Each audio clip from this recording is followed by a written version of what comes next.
Hello friends, now to solve this expression we follow the BODMAS rule which dictates the correct order of operation. First we solve bracket, small bracket, curly bracket, then square bracket. O stands for we convert into multiplication, we solve roots and exponents. D stands for division, M stands for multiplication, A stands for addition, S stands for subtraction.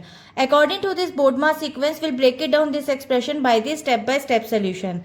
Now step 1, brackets. We solve the operations inside the parentheses first to simplify the core components of the problem. Now first is 50 divided by 5 is equals to 10, and then 6 plus 4 equals to 10. So now the current expression becomes 10 multiplied by 10 power square divided by 10 plus 3 cube and minus 8. Step 2, orders and exponent. As you can see, there is orders and exponents. Next we calculate the powers. Exponent to prepare the numbers for the multiplication and division. Now 10 square becomes 10 multiplied by 10 equals to 100. And then after 3 cube multiplied by 3 times of 3 becomes 27.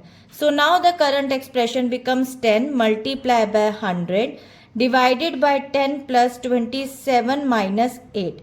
So now the move to step 3, multiplication and divisions. These operations have the equal priority, so we solve them from left to right. First we multiply the digits. 10 multiplied by 100 is equals to 1000, and then after 1000 divided by 10 is equals to 100. Now the current expression becomes 100 plus 27 minus 8.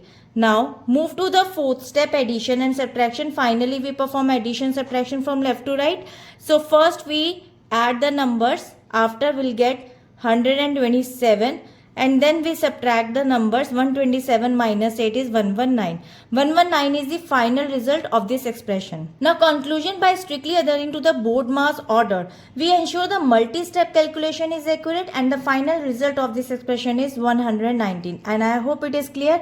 We'll meet in the next video. Please like and subscribe. Bye-bye.